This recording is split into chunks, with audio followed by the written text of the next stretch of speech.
चलिए अब हम लोग शुरू करते हैं भारत में शिक्षा का विकास। ध्यान से सुनिएगा। प्राचीन काल से ही आपको पता है कि भारत में, विश्व भर में भारत में शिक्षा का प्रमुख केंद्र रहा है। भारत तक्षशिला, नालंदा विश्वविद्यालय, वल्लभी, कांची, विक्रमशिला क्या, और मध्यकाल में बात करें तो जौनपुर और अजमेर विश्वविख्यात शिक्षा का केंद्र रहा है। लेकिन जब हम बात करें भारत में शिक्षा का विकास, तो सबसे पहले हम बात करेंगे वारेन हेस्टिंग्स की बात करेंगे। किसकी बात करेंगे? Warren Hastings.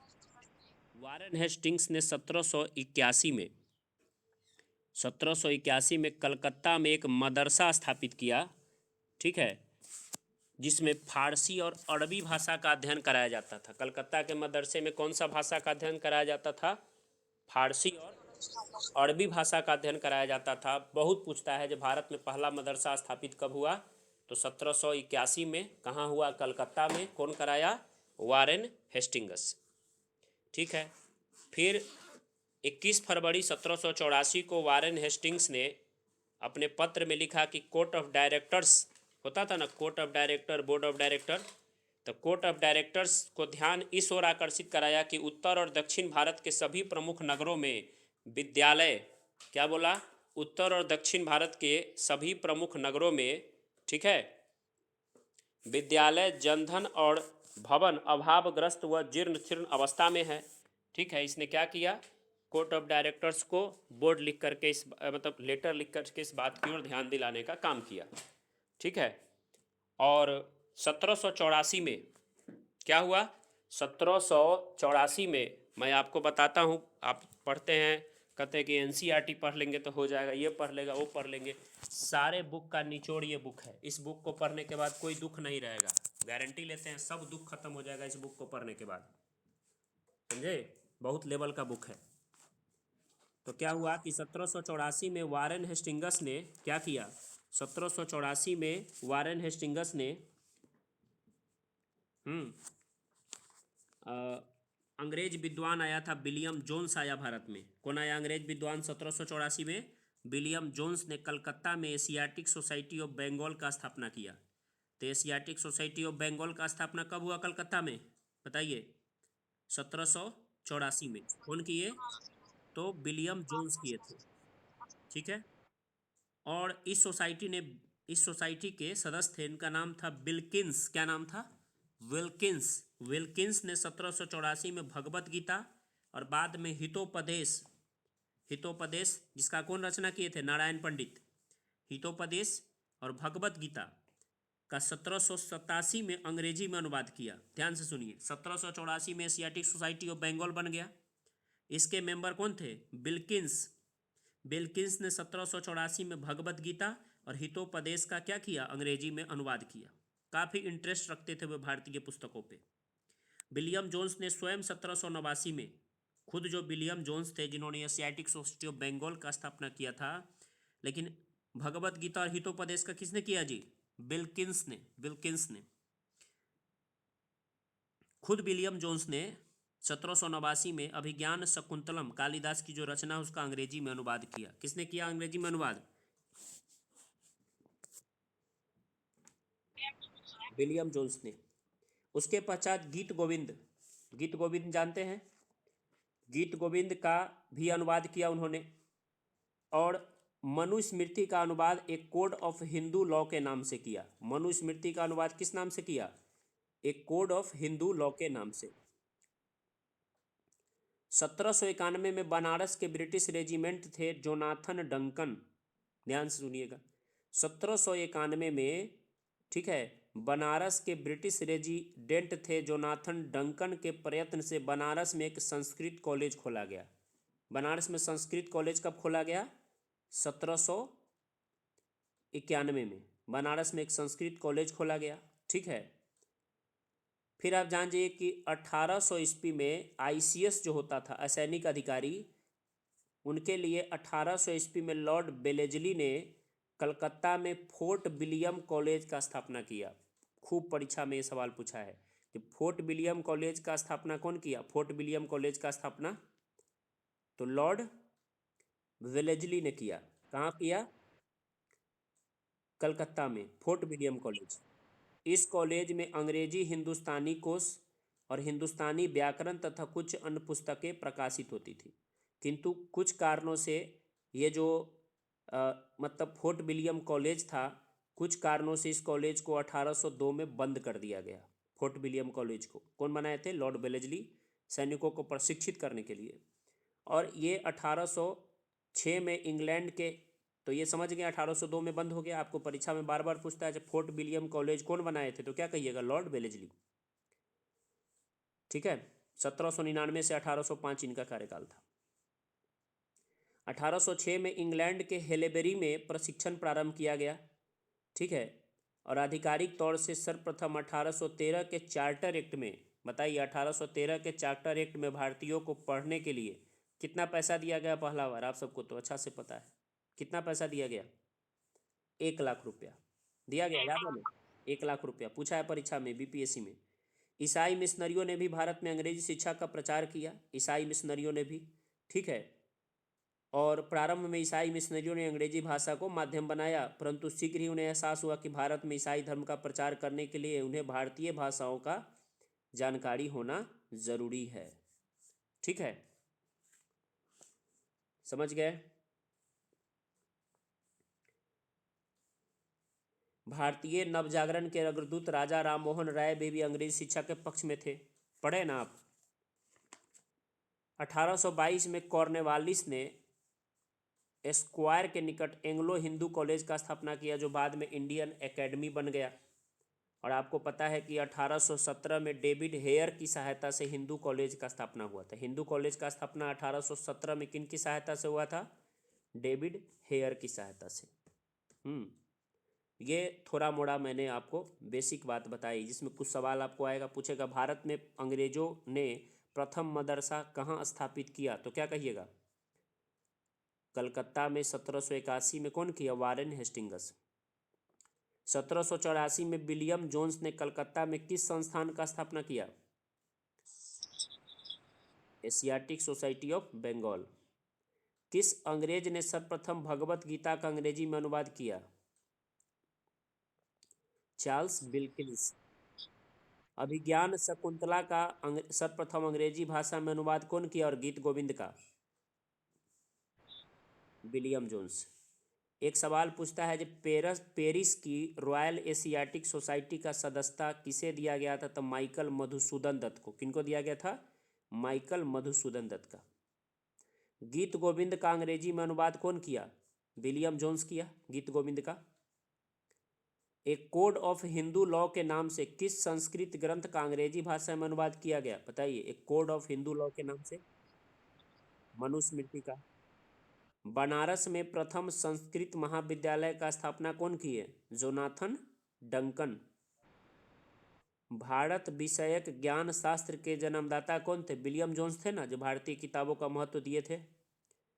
Fort William college का स्थापना 1800 में किसने किया? फोर्ट विलियम कॉलेज का? Lord Wellesley. क्या?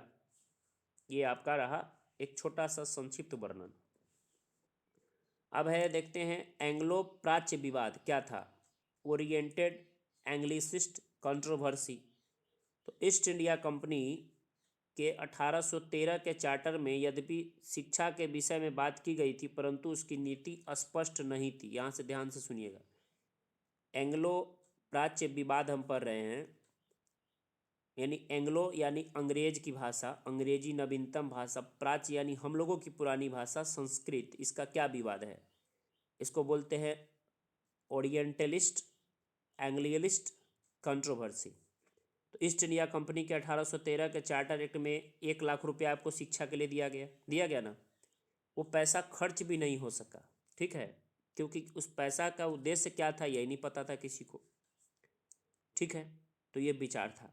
एक मत के अनुसार शिक्षा के लिए सरकार प्रत्यक्ष रूप से प्रयत्न करे और जन जन तक शिक्षा पहुंचाए। दूसरा कहता था कि उच्च वर्गों को शिक्षित कर दिया जाए और उनके माध्यम से सामान्य वर्ग तक शिक्षा पहुंचाया जाए। तो इसको कहते थे इनफिल्ट्रेशन थ्योरी। ध्यान से सुनिए, परीक्षा में कई बार ये प्रश्न पूछा है कि शिक्षा के संबंध में अधोमुखी निस्यंदन का सिद्धांत। क्या पूछा है? अधोमुखी निस्यंदन का सिद्धांत। या पूछता है कि फिल्ट्रेशन थ्योरी किसने दिया था?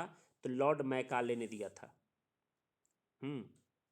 मतलब ये समझिए कि पहले मैंने शिक्षा हासिल किया किसी भी तरीके से, और आप लोग गांव गांव में बैठे हुए हैं, क्या आप लोगों में मैं शिक्षा पहुंचा रहा हूं? बताइए, पहुंचा रहा हूं ना? हम्म?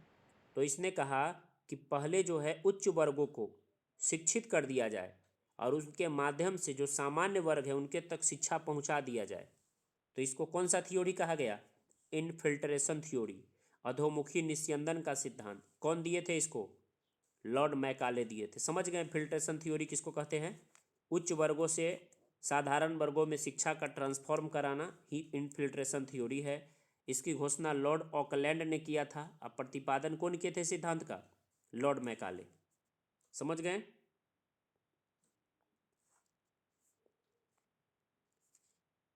यहां तक कोई दिक्कत?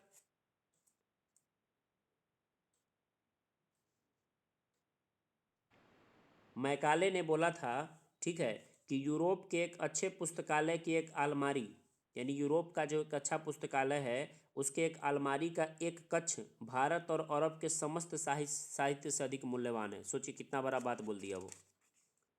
हम्म। और मैकाले जो है भारत में शिक्षा के लिए क्या था? बहुत ही एक्टिव था।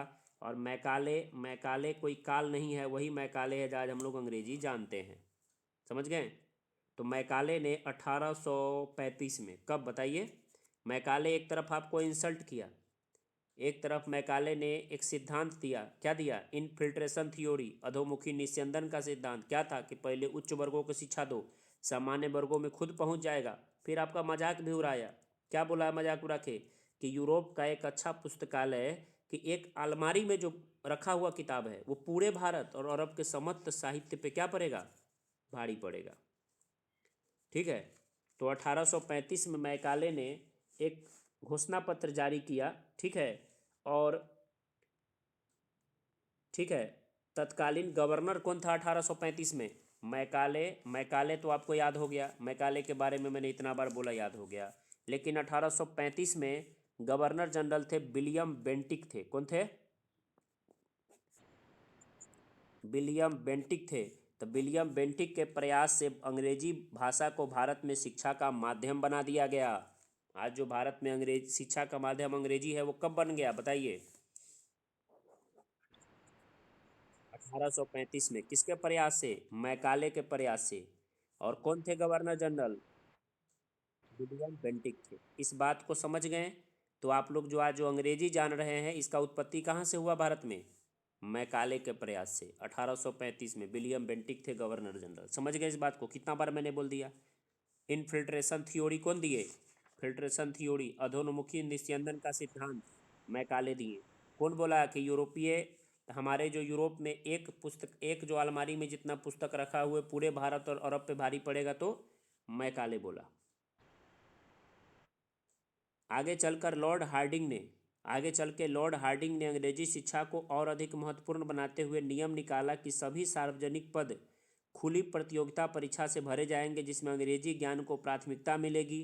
और 1844 में सरकारी नौकरी के लिए अंग्रेजी शिक्षा अनिवार्य कर दिया गया। इसको आगे जा कर के और बिल्कुल लागू लागू करने के लिए कौन बढ़ गए? Lord Hardinge. कौन बढ़ गए? Lord Hardinge. लॉर्ड हार्डिंग कहा 1844 से जो भी सरकारी नौकरी अगर आपको चाहिए तो अंग्रेजी पास करना ही पड़ेगा। समझ गए? बताइए।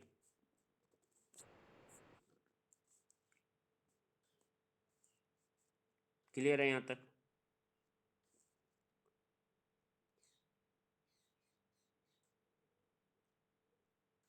आगे हम लोग चलते हैं। तो 1835 देख लिए।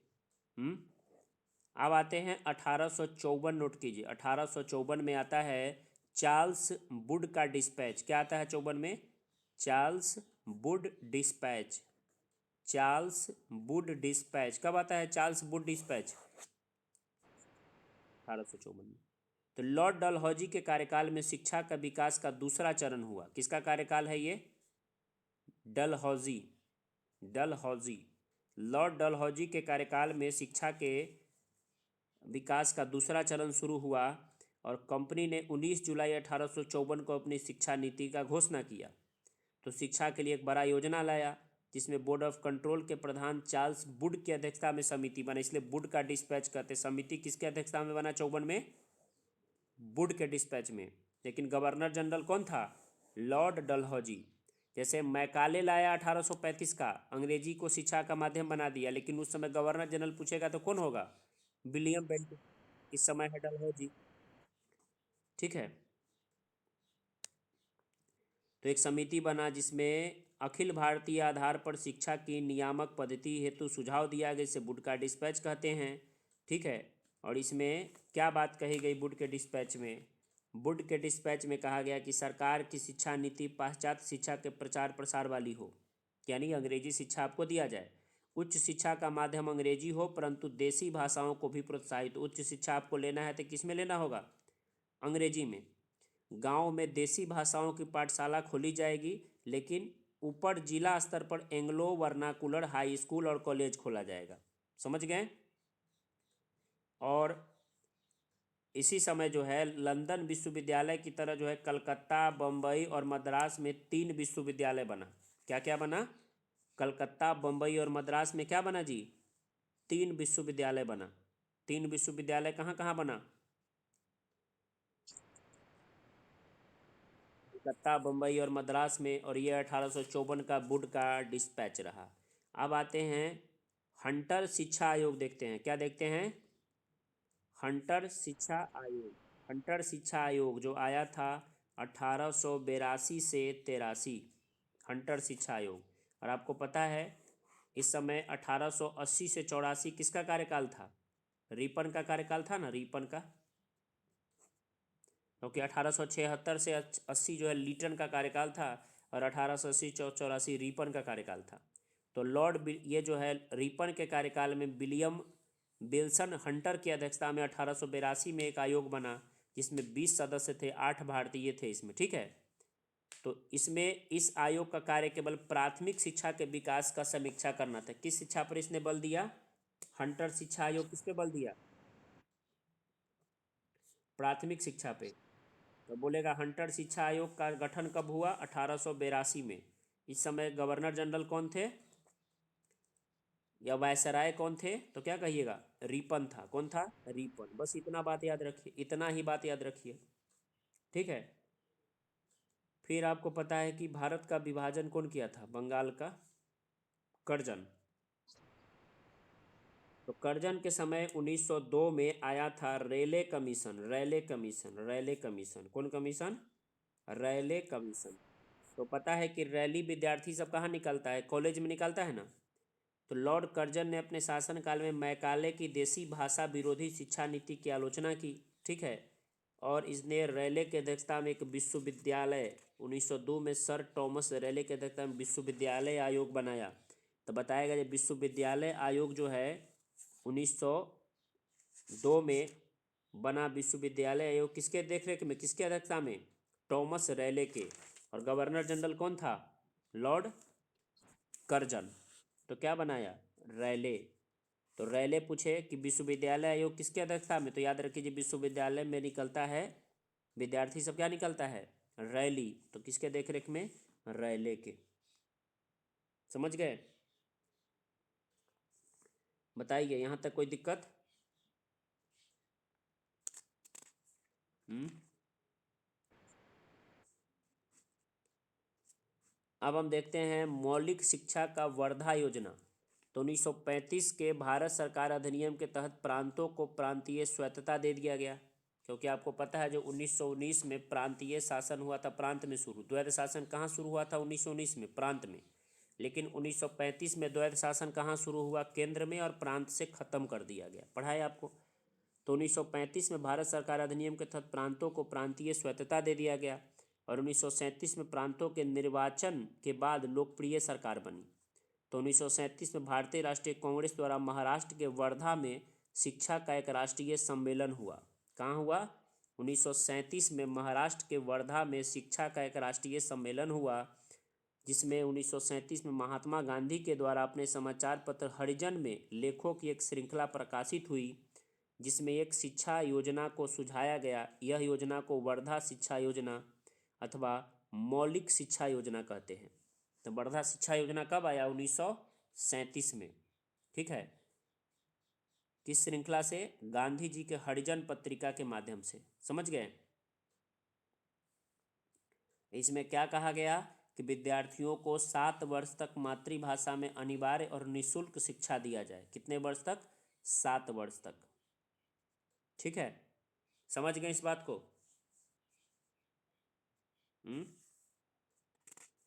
वर्धा शिक्षा योजना समझ गए?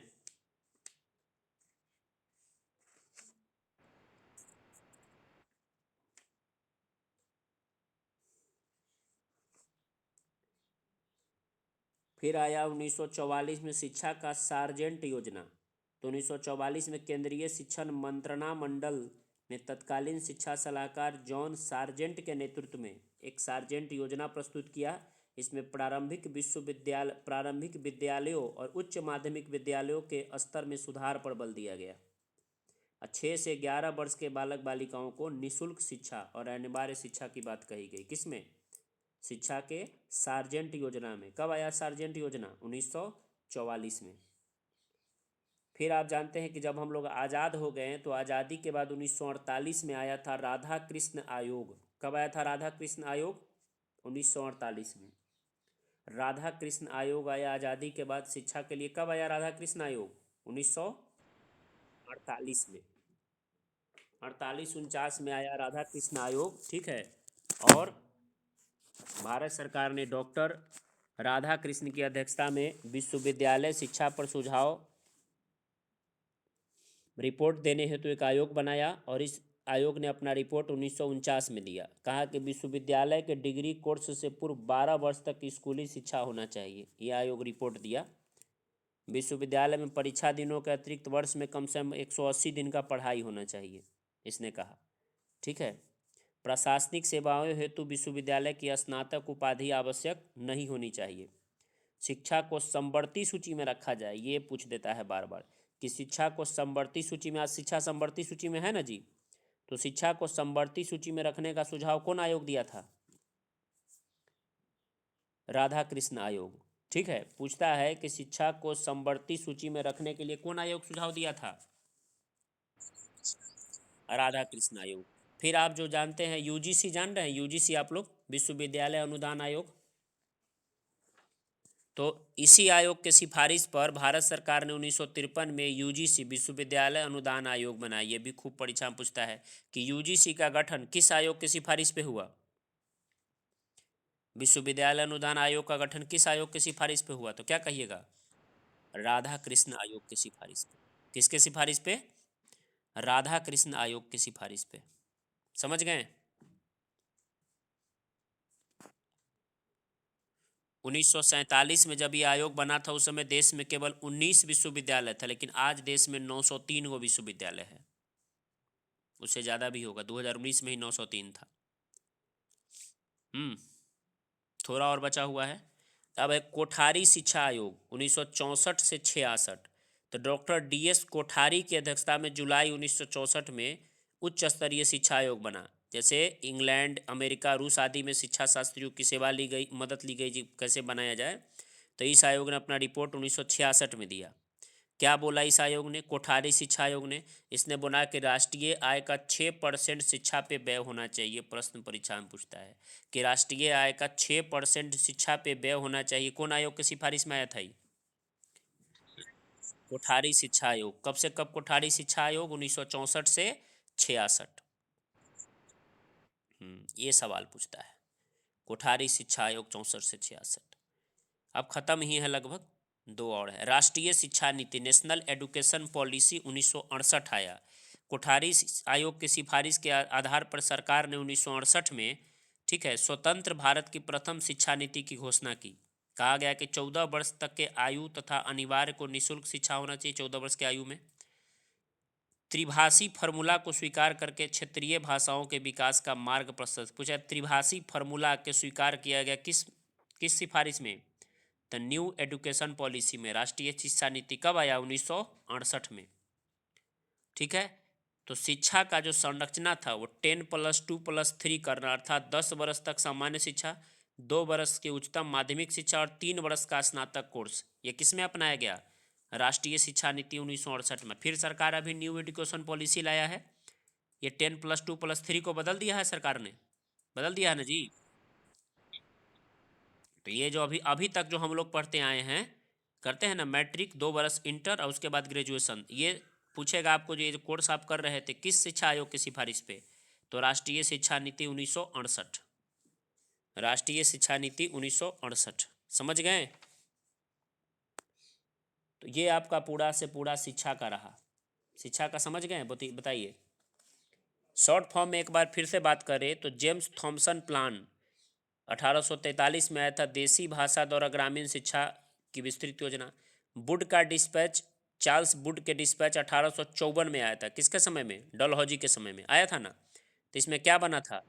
कलकत्ता, मद्रास और बम्बई में विश्वविद्यालय का स्थापना हुआ था और उच्च शिक्षा का सबसे अच्छा माध्यम अंग्रेजी बताया गया और स्त्री शिक्षा पे बल दिया गया। चार्ल्स बुश का वुड डिस्पैच समझ गए, चार्ल्स वुड, डलहौजी के टाइम में। क्या हंटर शिक्षा आयोग आया विलियम हंटर के देखरेख में, किसके समय में? 1882-83 में, बताइए।